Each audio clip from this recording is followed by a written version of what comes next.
Spring review, last days of periodontology class. This slide shows just a compilation of the whole year of periodontology of things that I kind of want you to drill down on while you're studying for your boards. This first slide is one of my favorites. It's a histological picture of the tooth space. So we have the enamel space in the middle. Great example of epithelial ridges. So we have the epithelial ridges meeting with the reedy pegs of forming that nice wavy boundary. Then we know that there's inside the pocket junctional epithelium. Junction attaches to the tooth in this enamel space. Then on the other end, we have the junctional epithelium that goes from the attachment down to the base of the pocket. Then on the other side of that that lines the inside of the pocket is sulcular epithelium. Then on the outside, oral epithelium. So again, important to know the difference between all of the different epitheliums. Don't forget the attachment apparatus is what comprises the periodontium, the tissues of the periodontium. This is our wheelhouse. This is where we live. Gingiva, cementum, periodontal ligament, and alveolar bone. Those are the four tissues that comprise the periodontium or apparatus, attachment apparatus. More things to know. You want to know the gingival margin, of course, where everything that when we're determining inflammation based on all the indices, based on our oral inspections, it all happens at the gingival margin. We want to know what's going on there. What is the health of that gingival margin? The gingival margin and free gingiva, what that encompasses, so you can peel back that sulcus and look in, that's your free gingiva. Then the attached gingiva we assess, it starts at the free gingival groove all the way down to the mucogingival junction, the part of the gingiva that's attached to the alveolar bone. Then the alveolar mucosa on the other side of the mucogingival junction. So many places where we inject right here at the mucogingival junction, but all these important landmarks that you need to know. And then we also want to talk about that squishy caul area. So when you're probing, this is the only time you angle your probe where it's not 100% parallel to the long axis of the tooth, but you need to make sure that you're getting into this squishy caul area when you're probing interdentally. It lies directly below the contact. So this is where the tooth contacts. So much happens in this caul area. It's where where we start to see the initial breakdown for clinical attachment loss to begin. You notice if there's no embrasure space, then you're not going to have a caul. Here's a typical shot where the crest of bone has deteriorated. Typically, we would have the crest of bone higher, but this is showing you a dip in the crest of bone. A little bit of review of alveolar bone. So the alveolar bone proper is what's around the teeth, the part of it that holds the teeth in. Then we have cancellous bone, which is very, very thin. Why we don't see it on a radiograph, because that cancellous bone is so thin. And then the cortical bone is the strong part of the bone. So the cortical plate. When we start to get inflammation that invades that cortical plate, that's when it gets serious. Well, it's serious even before then, but the cancellous bone does not cover the facial surface of the bone when you see it on an image. This one doesn't, I don't have the radiographic image, but just remember that that's why the cancellous bone is this trabeculation, very light bird-like bone material that holds the teeth in.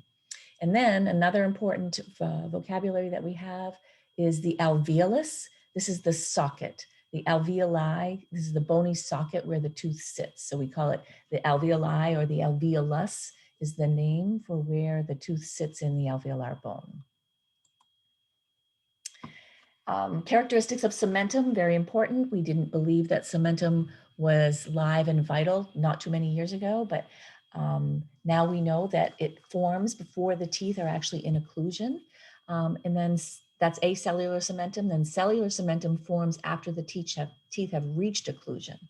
So cellular cementum is the living part of cementum. It has cementocytes, which actually build cementum, covers 1/3 of the root. And it compensates for active eruption and normal tooth wear by continuous deposition of cementum. So it's continually active. That's why we're so concerned that we conserve cementum when we're scaling. You want to be careful of it. You want to scale, definitely want to use lateral pressure, get all the calculus off. But you don't want to keep scaling if the calculus is gone, because we want to keep that cementum as intact as we can. Then again, this is the depiction I had, the histological depiction, but another view of it. You need to know the difference: sulcular epithelium, junctional epithelium, and oral epithelium. So all the different epitheliums you want to be able to identify, and you want to know what happens in the connective tissue. I've got some more histological slides of it, but cross section, CEJ, from CEJ to attachment, base of the pocket is junctional epithelium. Sulcular epithelium is what we peel back gently when we're probing. We're looking for slight ulcerations in that. And then everything on the outside of our mouth is considered oral epithelium. And understand this wavy interface is very important for getting nutrients. And then the smooth interface that is between connective tissue and junctional epithelium. Important things to know. So here, let's just do a little bit of a look at epithelium. When you see the word stratified, stratified means layered. So stratified squamous epithelium and connective tissue of the skin. So this is a little cross section of a thumb. Stratified. So all of these cells, no nucleus, no blood vessels, lie next to the connective tissue. So connective tissue, papilla, and then reedy pegs reaching down in.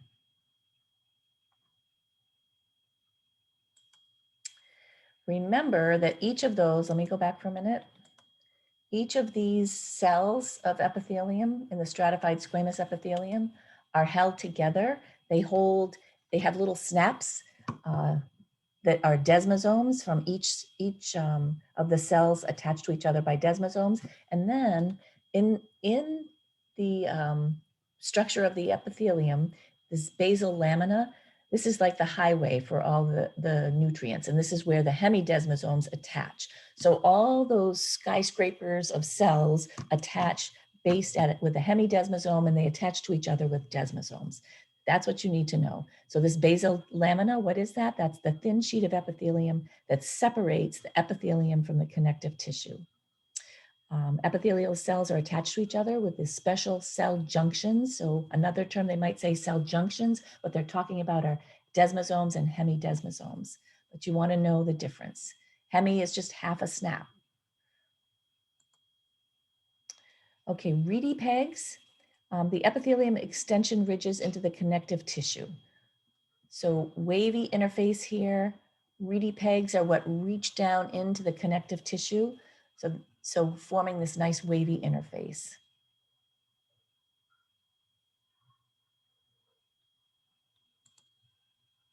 Periodontal ligaments, again, you need to know there's two different kinds of fibers that we talk about in the periodontium. We talk about periodontal ligament fibers and we talk about gingival fibers. You need to know the difference between those fibers. And when they're asking about gingival fibers versus periodontal ligament fibers, but each end of the fiber is attached by a Sharpie fiber that attaches into the cementum of the root, and the other attaches into the alveolar bone. So this periodontal ligament space appears radiolucent on a radiograph. And a lot happens. We tell a lot about disease radiographically. We tell a lot about disease in terms of the periodontal ligament, very, very important component of the periodontium. But you want to know the alveolar crest, of course, because this is the crest of bone, alveolar bone, alveolar crest fibers attached from the crest to the CEJ. Horizontal do exactly that. Horizontal, oblique, they go in a different direction than horizontal, angled to the horizontal. Apical, of course, at the apex. And then the kind of random one is interradicular fibers.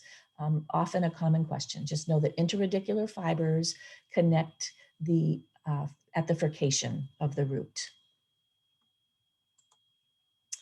Now, this is a gingival fiber, one of the most important gingival fibers. Transeptal. So even in the presence of severe horizontal bone loss, as you see here, see this jagged, that crest is not a nice crest, it's a jagged active bone loss depiction going on. But there are these intact band of transeptal fibers, part of the gingival fiber grouping, that actually regenerate. They're the last ones to give up the ghost. It's why when you have a severely diseased tooth and it's mobile, it still has some holding action because these transeptal fibers regenerate and they're giving it all they can to try to save that tooth.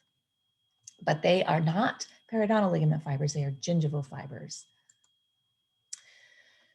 Another important concept when we have two different kinds of bone loss that we note. We note horizontal bone loss, which is the most common, and then vertical bone loss.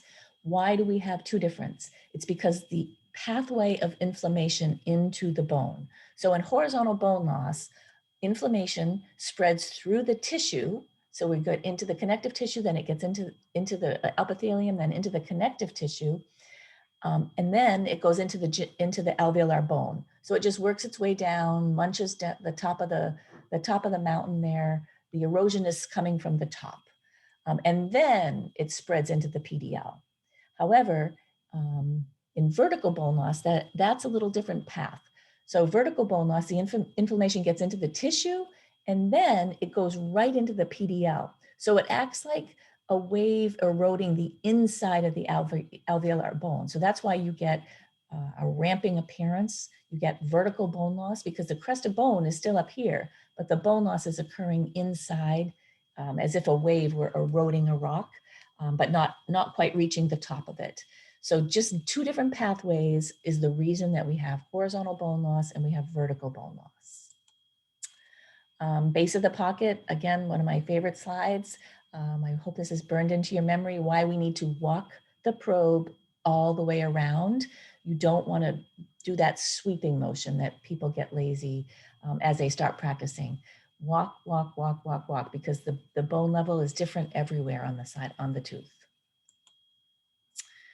Then again, this is the important thing here. What I'm talking about is when you see questions asking about histological changes, the important thing to know, what you need to know is what happens in gingivitis histologically as far as I'm concerned.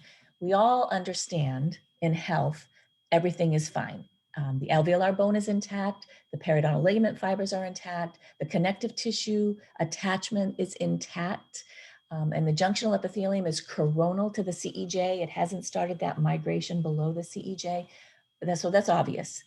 Periodontitis, also obvious. Junctional epithelium attaches to the CEJ, but then we get a widened intercellular junction. Epithelial connections start trying to reach deeper into the connective tissue. We start to see a destruction of the supragingival fibers in the connective tissue attachment area. Then the periodontal ligament fibers in periodontitis, they start to break down. We start to see bone loss. So that's obvious. Health, everything's intact. In periodontitis, everything is attacked, all the tissues of the periodontium. Gingivitis, this is key. We start to see a little bit of junctional epithelium start widening in the stage 1 gingivitis. Stage 1 of a gingival lesion has no clinical findings. You're not going to get bleeding on probing. You're not going to see inflammation. But at a cellular level, that's where it's starting. That's where our skills are so important that we actually teach people before things start, that there can be things going on below water that we don't even know about if we skip a couple days of brushing. At the start of a stage 2 gingival lesion, then we're actually starting to see some slight destruction. It's reversible, but we have actually lost a little bit of ground with our junctional epithelium in stage 2 gingivitis. So just understand that concept that interception at the gingivitis level is really, really important. Again, classifications, 2017. I've put a 2009 chart that I found in a Wilkins book in your course content for the 1999 Armitage. So just in a comparison. The major difference in the 2017 is that we really got a firm definition of health, and then a firm definition of when that threshold of disease starts. So if you've never had periodontitis, we can't put you as a stage 1 periodontitis patient, as was different in the past. Class 1 perio in the Amitage was gingivitis. So now we've actually staged, we've just broken up gingivitis and periodontitis as two separate diseases, two separate periodontal diseases. And we have a good definition of health. And then we also added the definitions of peri-implant diseases and conditions. So as you go forth and practice, this is going to be the guideline that you go by, because insurance companies are going to be using this. But basically just review that chart that I've put in course content in terms of what the 1999 Amitage is. We used to call periodontitis, we would break it down into aggressive and chronic.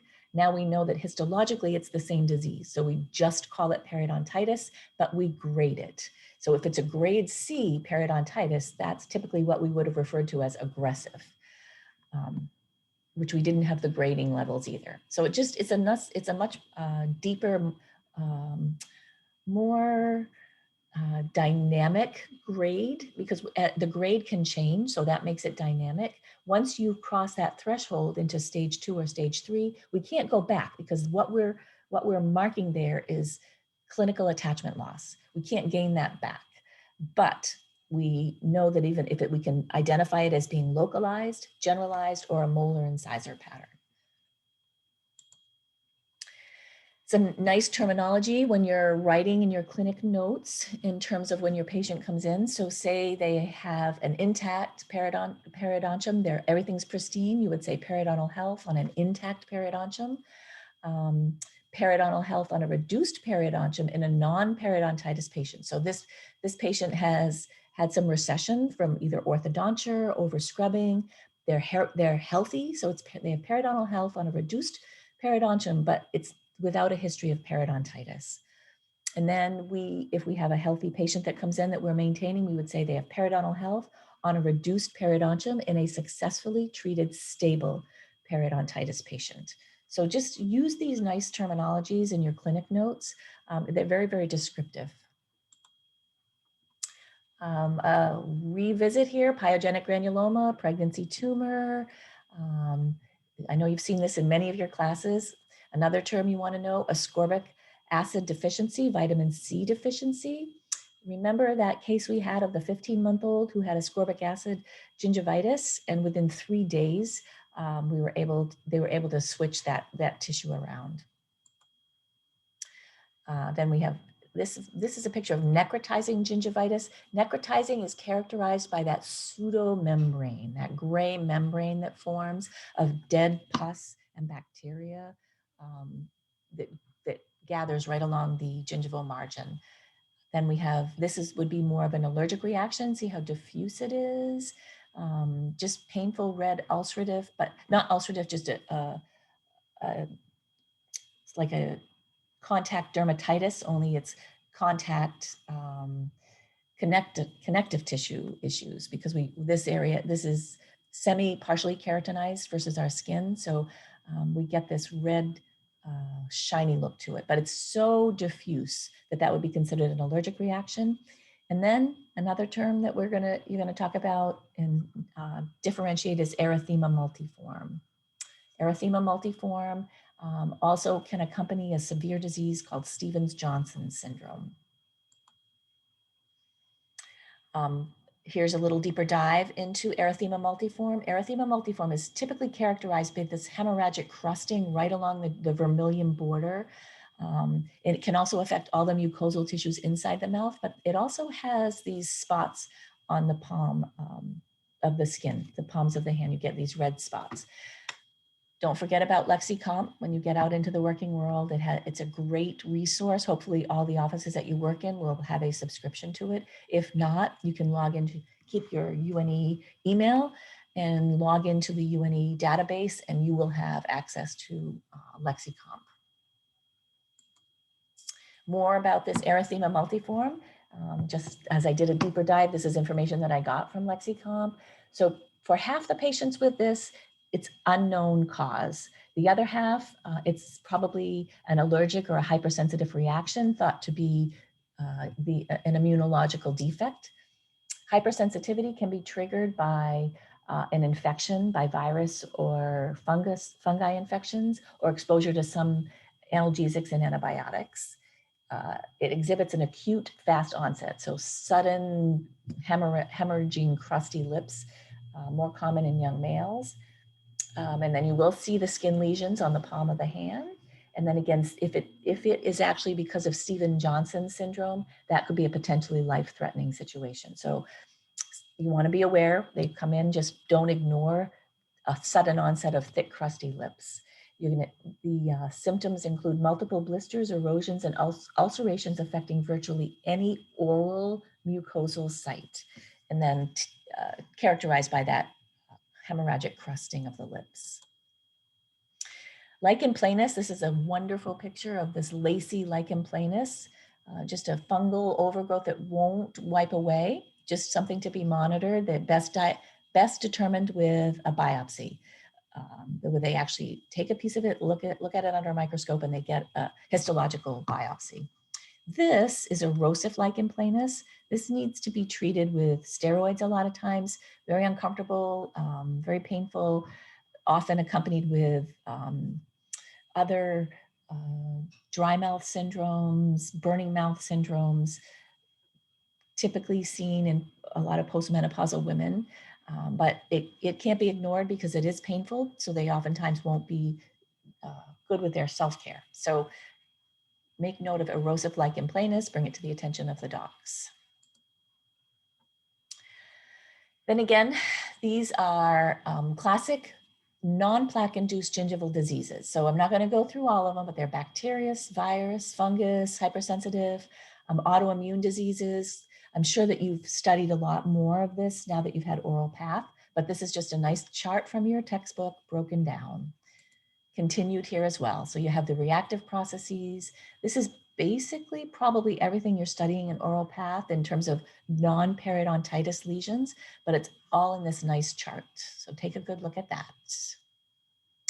Recession, we know that this is just, they basically scrubbed away the free gingiva here. It has not started affecting the interproximal contacts. Now here we can figure that behind this, where we're starting to peel its way into the interproximal contact, this is when we start seeing stage 1 periodontitis, because this recession is spreading out, reaching more interdental. This is the tricky one. This is where we have to use our clinical judgment, because here it's pretty obvious that there's interdental clinical attachment loss. Here we have to surmise what's going on. We have to envision, is that call still there? Has the disease spread interproximally? Again, this is where interception, good hygiene, getting the patients to maintain this embrasure space. So this is where we need to jump into action, where we need to be clinically in tune that periodontitis is beginning. It's why most of the patients we see, we have to treat with a periodontist mindset. Periodontitis to me is not a specialty. Periodontitis, periodontal hygienists are what we are. And this is where it really matters that we know what we're talking about, we know what we're seeing, and we can actually intercept the patient before they get to this state and they lose their embrasure space. Just a quick flow chart. We're going to evaluate the patient, diagnose urgent therapy, so if they're in pain. Then we're going to do non-surgical therapy. Another name, sometimes they'll call this initial periodontal therapy, scaling and root planing, periodontal debridement are other names. And after we do that, we're going to reevaluate the results of this non-surgical therapy. Does the patient need surgery? Is it refractory? Is it not responding? Do we need to retreat an area that we actually missed calculus? Then we move on, we do restorative therapy, and then put them on a periodontal maintenance. So this is an example just in each treatment phase. It's just a lot of steps that you need to understand. The preliminary assessment involves the hygienist and the doctor, and then this non-perio therapy. This includes what we do, but it also includes caries control, temporary restorations, occlusal therapy, reevaluation of phase 1 therapy. So before we move on to doing huge endodontic work, we need to know that the periodontium is stable. So that's why they do things in this order. Then we consider periodontal surgery, endosurgery, dental implant placement, part of the surgical, dental restorative therapy, just to understand that what that means, and then ongoing care. So this is a comprehensive approach to treating the patient rather than episodic dentistry. Hopefully you'll work in an office where it's a much more comprehensive approach. So if the patient comes in that you haven't seen in 5 years, they have an abscess, endodontic lesion, dentist does a root canal, then we start, and we'll need to get you in for your prophy. And it turns out that tooth is in stage 3 perio or stage 4. So they've put $1,000 into a root canal on a tooth that maybe isn't that great. Like that's the reason that comprehensive dentistry, comprehensive planning is so much better than just doing episodic dentistry. Let's revisit gram-negative and gram-positive. Gram-positive, very, very thick peptoglycan membrane. It has a plasmid, ribosomes, organelles. It stains purple because of this thick peptoglycan. Most of our non-pathologic are gram-positive, but then when we move into the gram-negative, notice how all of these little extremities allow them to be motile. So remember when we talk about a big development of biofilm, late stages, it's motile, so it can hot rod around. It has its rods, spirochetes, motile, bad germs. So just take a look at this and memorize the difference. 2 membranes, 2 thin membranes. The purple dye doesn't stay. That's why it turns red. And then revisiting some of our old friends here, make sure you just make note at least of the bulleted ones. Those are the important ones that you're going to need to be able to just understand what, or notice when you don't necessarily have to pronounce them, but you have to know that when you see them in literature or in a board question, where they fall in this chart. Are they facultative? Are they obligate? Anaerobes? Are they facultative or obligate gram-negative anaerobes or gram-positive? What's their formation? Are they cocci? Are they rods? Are they spirochetes? Are they eukaryotes? Are they prokaryotes? So you need to know the difference between all of this in your microbiology. So take a good look at this chart and at least learn the bulleted ones. Another important thing that you need to understand is the development of biofilm, not random. The bacteria line up as they're supposed to. When we say a planktonic pathogen, that means a planktonic bacteria, that means it's just free floating until it's turned to join the biofilm. There's 5 phases. So you have the development phase, and then which is the initial phase, and then irreversible attachment occurs to the enamel pellicle in phase 2. In phase 3 is it matures, then it matures a little more, then it becomes a mushroom shape in a bacterial bloom, microbial bloom, another name for it. And then in the 5th stage, it disperses. So then it opens up and it goes on to another tooth. So this is the definite important thing to know about biofilm. You know that it develops fluid channels. It has the ability to inoculate other bacteria if they need to live in a different pH. But they all live where they need to live. The colonies colonize based on the similarities of the bacteria. But it's very protective. Strep mutans, for example, is in the beginning. That lays down the sticky groundwork so that the other bacteria can actually adhere. So every bacteria has a step. It's a very sophisticated system. Important that you understand that.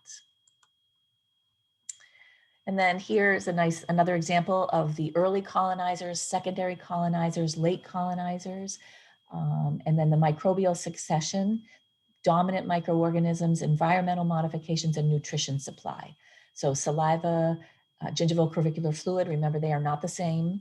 Gingival crevicular fluid occurs as we get inflammation. You get a lot more gingival crevicular fluid as we have more fluids of inflammation. More inflammatory infiltrates, the humors, start to penetrate into that sulcus. That's gingival crevicular fluid. This, just understand that theories, the evolution of periodontal disease has different theories.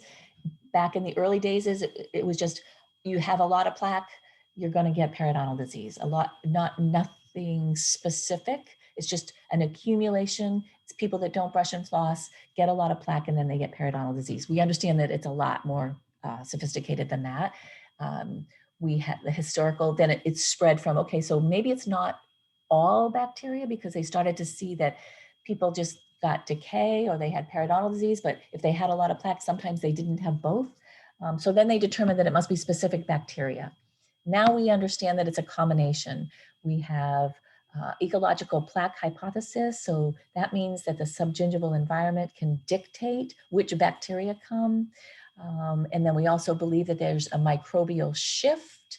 So when the beneficial to pathogenic bacteria trigger the host to respond. So then the host causes the tissue destruction, which is, we pretty much know there's a lot of truth to that.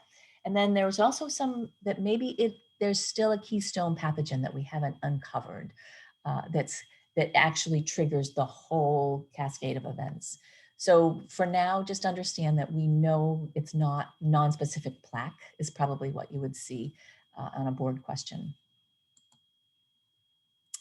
And here, let's visit all the white blood cells again. Lymphocytes, phagocytes, helper cells, all fall under leukocytes.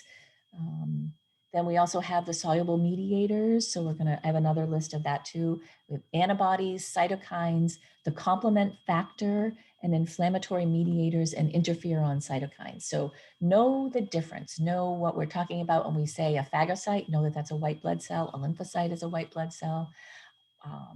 PMNs, polymorphonuclear, mononuclear phagocytes, and PMNs, the big neutrophils that are first on the scene, white blood cells, eosinophils, basophils, mast cells, blood platelets. So just understand all these cells of immunology. Another thing that you need to understand, transendothelial migration. So when the bacteria is in the connective tissue, it's invaded, it's gone through the epithelium into the connective tissue, the body starts sending inflammatory cells. So they start flowing through the bloodstream, because that's how they get there, via the bloodstream. The bacteria send out a signal called chemotaxis. And when the bacteria when the white blood cells are traveling through the blood vessel, they sense that chemotaxis, and they have the ability, the blood vessel walls thin, and then we have transendothelial migration. So that's how our white blood cells get to the scene of inflammation, via transendothelial migration. Older term for that was diapedesis and extravasation. So 3 terms that mean the same thing. It's just getting the white blood cells to the site of the infection. And then you need to know about phagocytosis. So phagocytosis is the action where the white blood cell eats the bacteria. So we develop these pseudopods, and this is a phagocyte. This is a white blood cell that is called a phagocyte. The bacteria get near it, these pseudopods, these pseudofeet open up, engulf it, and then force it inside. Then we start forming the phagosome at this point. And the phagosome fuses with a lysosome. Remember, lysosomes slice and kill. The enzymes from the lysosome digest the captured material, and then they spit it out. So this is the process of phagocytosis. Just understand that's a white blood cell eating a bacteria, and it involves enzymes that lyse the bacteria. Complement system. That's that other system that just is swirling around in our bloodstream all the time, on duty, the cops on duty, on patrol. It has 4 functions. The most important function of the complement system is this one right here, opsonization. Opsonization is like the forester who goes through the forest and puts a mark on all the trees that have to be cut down. Opsonization is just marking the bacteria that have to be phagocytized. That's part of the complement system. Lysis, same thing. That's enzymes that will slice the bacteria, the target cells, these little complement proteins, lyse into the bacteria. Then the activity of inflammatory response, the complement receptors just inform the formal inflammatory system what they should be doing. They have these little complement receptors that allow for extravasation, which is that other word for transendothelial migration, diapedesis. And then lastly, the complement system just goes through and cleans house. So they have different cells that go all the way through, sweeping out all the cells of inflammation so that we can get back to homeostasis. But just understand that the complement system works simultaneously with our sophisticated immune system. Understand what Y-shaped antibodies are. They're B lymphocytes. B lymphocytes make the antibodies. So they have the ability to take a piece of the pathogen or the antigen, and then they develop a whole bunch of antibodies that go out, which is, we're kind of understanding that with the COVID vaccine at this point. It's been a nice lesson in immunology, but just they're Y-shaped antibodies, and they come from B lymphocytes. B lymphocytes are developed in the bone marrow. So all those B words, B lymphocyte antibodies and bone marrow, and B lymphocytes do have a nucleus. Here is a great picture, scan electron microscope picture of a macrophage. So here's these pseudopods forming. And remember we talked about the chains, the streptococci chains, and then the riding on the top, the spherical lymphocyte right here. So this is a lymphocyte riding on the top, and this is the chain. This is an actual scan electron microscope of the chain of strep bacteria, and then this bat-like looking phagocytes.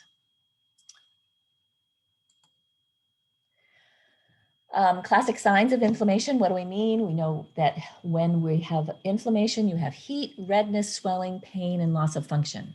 That's in acute inflammation. So when you cut yourself, you poke yourself with a nail, you get an acute bacteria introduced into the bloodstream. We start to see all these signs of acute inflammation. It's our body taking care of us. Everything works, the inflammation dies down, then the complement system comes and cleans everything away, then we move back to homeostasis, except when we don't. And that's when we move into chronic inflammation. Chronic inflammation does not have these classic signs. It's just persistent onslaught of bacteria. The body's like, I give up.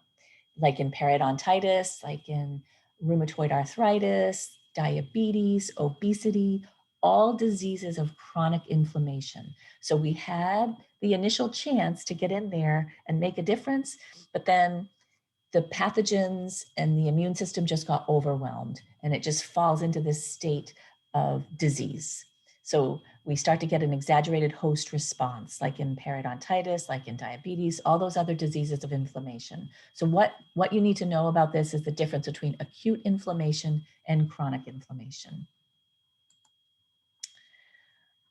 Then we're also, the other part of the immune system, we have an innate and an adaptive immunity. Innate, that's present at birth. So we're born with an innate. It's not specific to antigens. And when we get exposed to bacteria, it doesn't have the ability to produce antibodies. It's just like a first line of defense, immediate to help. It does not improve with repeated exposure. However, our adaptive, we develop through the years, throughout life. That's when we get antigen specific. There's a lag time between infection and response because it develops in response to infection. And we also develop memory cells. Let's visit this again. We all have this chart, the biochemical mediators, so important that you understand. Cytokine interleukin 1, cytokine interleukin 6, cytokine interleukin 8, cytokine tumor necrosis factor alpha, prostaglandin E2, MMPs, matrix metalloproteinase, and RANK. All biochemical mediators. Study this chart, make sure you know the difference, make sure you understand that a cytokine is just a biochemical, a protein response from the immune system. So any cell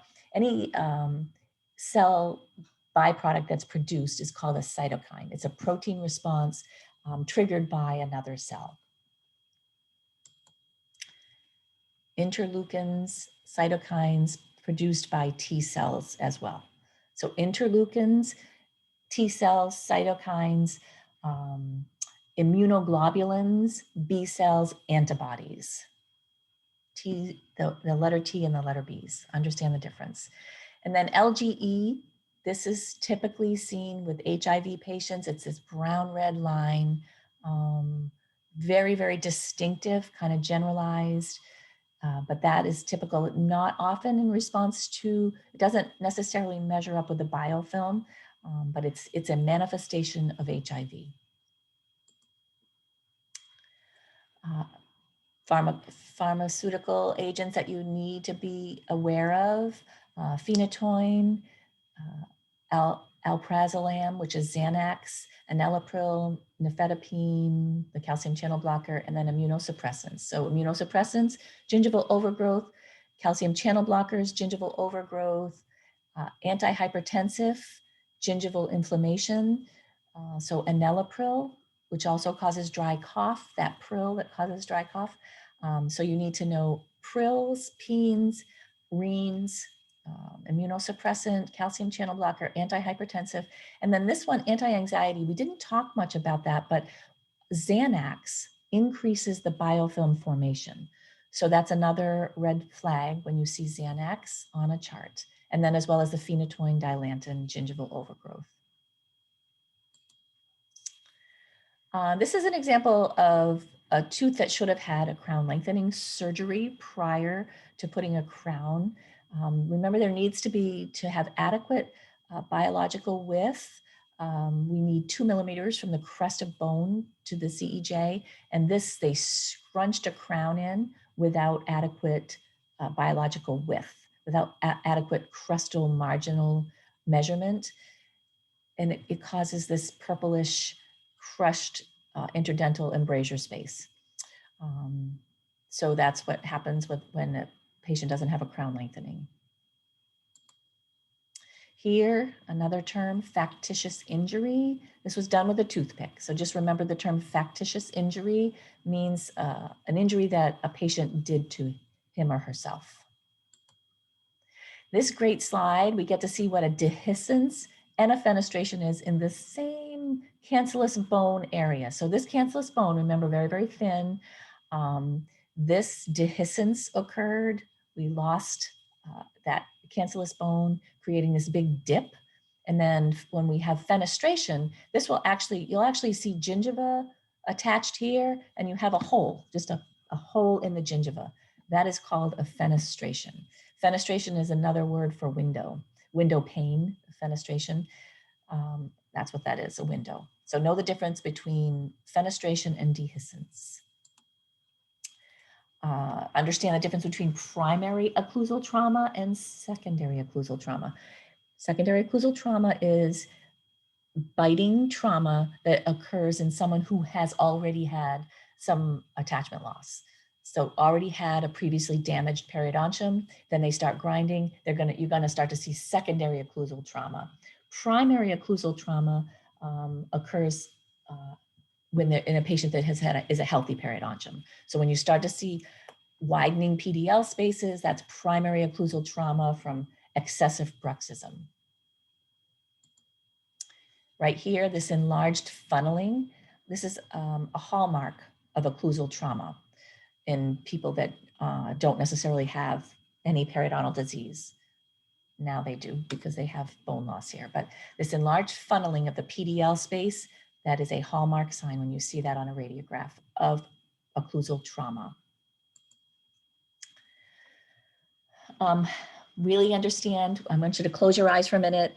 I'm gonna have you imagine a CEJ of a tooth and the base of the pocket. That distance is how we measure clinical attachment loss. So everything about clinical attachment loss is two stable points from the CEJ to the base of the pocket. The pocket depth is where that gingiva falls on the ruler. So we stick the ruler in, we measure the point from CEJ to the base of the pocket. That's going to give us where the attachment is. What we want to know is if there's been attachment loss. Has that junctional epithelium migrated, changed that attachment? Where's that gingival attachment in relationship to the CEJ? That's what we're measuring with clinical attachment loss. If we have a puffy gingiva, we know that we have a positive, this is a positive pocket. This could be a pseudo pocket. You have a 9 millimeter pocket, but it's not necessarily 9 millimeters of clinical attachment loss. Here, the CEJ and the base of the pocket and the pocket are all equal. So we have a 6 millimeter pocket and we have 6 millimeters clinical attachment loss. Here we have 6 millimeter pocket. We have actually a 4 millimeter periodontal pocket, but the CEJ is 2 millimeters above the gingival margin. So we have 6 millimeters of clinical attachment loss. So I know you all know this, but sometimes it gets confusing in our brain when you read the words. So just close your eyes and envision what they're saying. Where is the CEJ in relationship to the base of the pocket? Another term you need to know, odontoblasts. So this is just a little cross section right here of the tooth. Inside the pulp lives odontoblasts. That's the living part of our tooth. Odontoblasts make tooth structure. Their cell body resides inside the pulp, but they have these long tails. So the odontoblastic process comes all the way out to the cementum. At the end of the odontoblastic process, there's nociceptors, and they only can detect pain. So that's why if you've scraped away the gingiva and the dentin is exposed, these nociceptors get stimulated. They send a fluid wave back into the pulp, indicating that there's some pain. So just understand what the odontoblasts is and what the odontoblastic process is and where it lives in the tooth structure. Another thing, why flossing is not effective in these natural concavities where I find calculus, where you'll find calculus too, but you need to teach the patient to use other interdental aids besides just flossing because they're not going to get to that with floss. If it's exposed, this brush works amazing. And then the studies are really good on water picks as well, water flossing. Now, periodontal abscesses. We're going to go over this in chapter 31. We haven't gone this, but we will get to this by the end. I forget which one of the chapters. We'll get to this at the end of class, but it's important that you know 3 different kinds of periodontal abscesses. So this is a perio abscess. This is caused because there's a piece of calculus that is lodged between where long junctional epithelium started to attach again. Remember after we scale and root plane, we don't get junctional epithelium, we get long junctional epithelium that reattaches, it gives us better pocket depth measurements. In this case, they probably were scaled, or for some reason, this piece of calculus got sealed off inside this pocket. So we start to see the fluids have no place to go of the inflammation, so they start to swell. And that's what's happening here. This is a periodontal abscess. You need to anesthetize, gently get in there, remove the bacteria, irrigate, medicate with maybe minocycline to try to reduce that. But this is considered a perio abscess. Also a perio abscess here. See, this one has a little bit of a drain, but in this radiograph, you can see this is a perio abscess because look, it's involved in the furcation area, which tells us that this is not an endo abscess. It's not coming out the apex. So something is trapped in that furcation, some biofilm calculus. So we need to get in there, clean that out, irrigate, gently. You need to anesthetize because it's painful, and you'll get a really nice immediate relief for this patient. This is uncomfortable. This type of pain typically a patient, it's nagging and annoying. It's not acute and sharp as it would be if it were an endodontic abscess. Another abscess that we see is pericoronal, pericornitis, but look in this x-ray of this abscess is actually going down into the apical area. So this, just not enough room for this wisdom tooth. The best cure for this at this point is just to be extracted. But pericoronal abscess, periodontal abscess, and endodontic abscess right here. So this is a picture of a draining fistula. That typically it's smaller. The periodontal abscesses are larger, more diffuse because there's a lot of infiltrates trapped in there. When we see a draining fistula like this, it means that the bacteria has found the path, the inflammatory infiltrates have found their way out. They have a path to drain. If this drainage gets blocked off, that's when the disease spreads into that cortical plate of bone, into our brain. So those are, a draining fistula is actually a good thing because it's draining the pathogens. Otherwise, they start to fill up the inside tissues and they cause damage inside. It's a nice sign too. Once this drain, typically the patient doesn't have a lot of discomfort. You will likely find these that the patient has no idea they have as you're doing your gingival inspection. When you see this, any abscess too, if you lay your probe on it sideways, don't poke at it, but just lay it sideways on the tooth, you'll see a denting.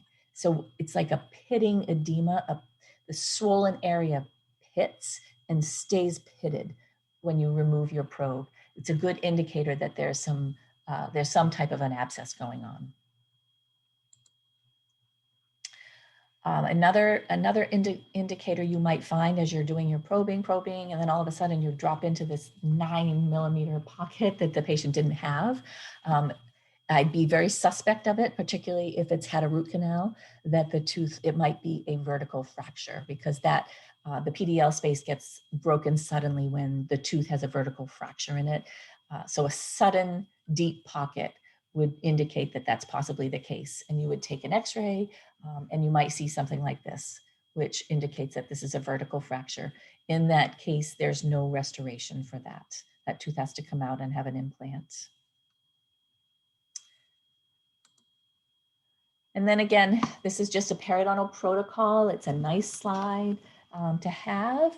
It's just kind of a flow chart, but when you don't know what to do or what to stage and grade it, I've kind of broken it down for you. So you could, this PowerPoint is in the course content of the periodontal class, and make a copy of it.